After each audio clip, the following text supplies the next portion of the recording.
জয় যিশু। প্রথম পাঠ স্যামুয়েলের প্রথম গ্রন্থ, ৩ অধ্যায়, ১ থেকে ১০ পদ, ১৯ থেকে ২০ পদ। স্যামুয়েলের কাছে ভগবানের প্রথম আত্মপ্রকাশ। মন্দিরে বালক স্যামুয়েল ভগবানের সেবা করত, আর এলি নিজে তার কাজ দেখাশোনা করতেন। তখনকার দিনে ভগবানের বাণী শুনতে পাওয়া দুর্লভ ব্যাপার ছিল। দিব্য দর্শন দেখতে পাওয়াও বিরল ব্যাপার ছিল। একদিন এলি তার নিয়মিত শুবার স্থানে শুয়েছিলেন। তার চোখের দৃষ্টি তখন ক্ষীণ হয়ে যেতে শুরু করেছে। তিনি চোখে প্রায় দেখতেই পাচ্ছেন না।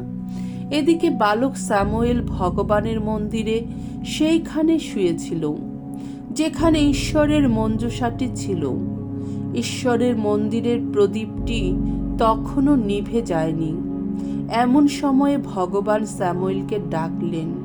সে উত্তর দিল, এই যে আমি। তারপর সে এলির কাছে দৌড়ে গিয়ে বলল, আপনি কি ডেকেছেন? এই তো আমি। কিন্তু এলি বললেন, না, আমি তো ডাকিনি। যাও, গিয়ে শুয়ে পড়ো। সে তখন ফিরে গিয়ে শুয়ে পড়ল। ভগবান আবার ডাকলেন, স্যামুয়েল।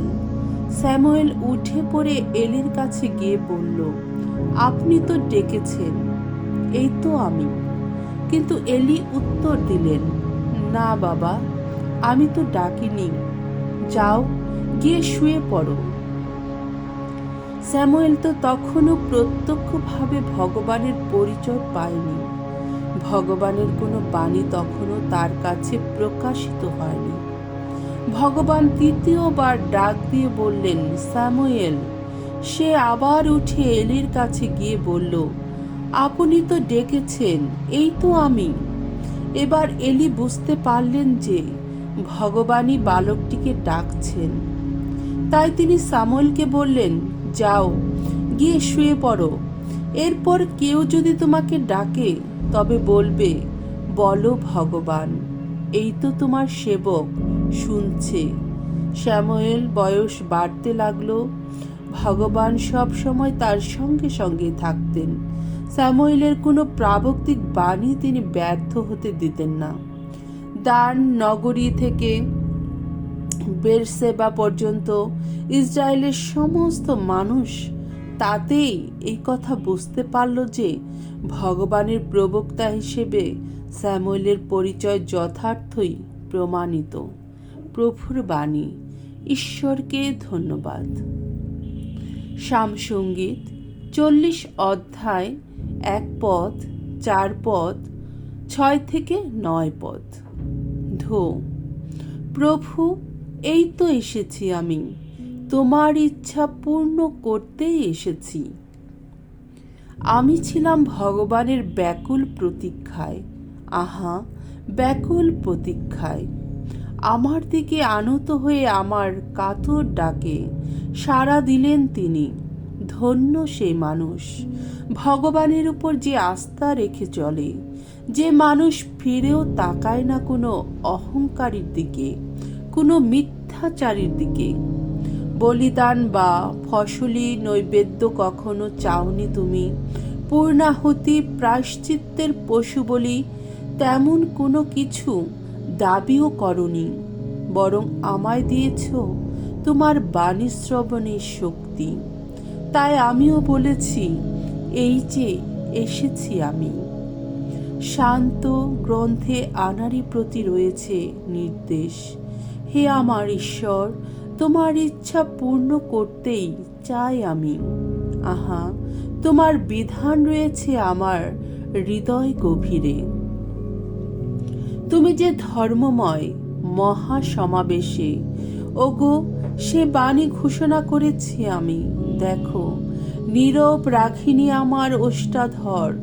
ওগো ভগবান, সে কথা তুমি তো জানোই। বাণী বন্দনা। জয় জয় প্রভুর জয়। আমার মেষগুলি শুনে আমার কথা, তাদের আমি চিনি। তারা আমার পিছু পিছু চলে অনুক্ষণ। জয় জয়, প্রভুর জয়। মঙ্গল সমাচার, মার্ক রচিত মঙ্গল সমাচার, 1 অধ্যায় 29 থেকে 39 পদ। যিশু নানান রোগে পীড়িত বহু লোককে সারিয়ে তুলবেন। যিশু কাফারনাউম নগরের সমাজগৃহ থেকে বেরিয়ে যাকব আর যোহনের সঙ্গে সরাসরি সিমন ও আন্দ্রিয়ের বাড়িতে এলেন। সিমনের শাশুড়ি তখন জ্বরে শয্যাশায়ী। যিশু আসতেই তার কথা যিশুকে বলা হলো। তিনি তখন তার কাছে এলেন এবং তার হাত ধরে তাকে উঠে দাঁড়াতে সাহায্য করলেন, আর সঙ্গে সঙ্গে তার জ্বরও ছেড়ে গেল। তিনি তখন তাদের সেবাদর করতে শুরু করলেন। সেদিন সন্ধ্যাবেলায় সূর্যাস্তের পর সেখানকার যত অসুস্থ, যত অপতুতে পাওয়া লোককে যিশুর কাছে আনা হলো। সমস্ত শহরটা তখন দরজার সামনে ভেঙে পড়ল। নানান রোগে পীড়িত বহু লোককে তিনি সারিয়ে তুললেন এবং বহু অপদূতকে তাড়িয়েও দিলেন। অপদূতদের তিনি কিছু বলতেই দিতেন না, কারণ তারা জানত যে তিনি কে। পরের দিন সকালে ভোরের অনেক আগেই উঠে তিনি বেরিয়ে পড়লেন। নির্জন একটি জায়গায় গিয়ে তিনি সেখানে প্রার্থনা করতে শুরু করলেন। এদিকে সিমন ও তার সঙ্গীরা তার সন্ধানে বেরোলেন এবং তাকে খুঁজে পেয়ে বললেন, সকলেই যে আপনাকে খোঁজাখুঁজি করছে। তিনি উত্তর দিলেন, চলো, আমরা বরং অন্য কোথাও আশেপাশের গ্রামগঞ্জেই যাই, যাতে সেখানেও বাণী প্রচার করতে পারি। আমি তো সেজন্যে বেরিয়ে পড়েছি। তখন সমস্ত গালিলিয়ায় ঘুরে ঘুরে তিনি ইহুদিদের বিভিন্ন সমাজগৃহে বাণী প্রচার করতে লাগলেন এবং অপদূত তাড়াতে লাগলেন। প্রভুর মঙ্গলময় বাণী। খ্রিস্ট প্রভু তোমার প্রশংসা হোক।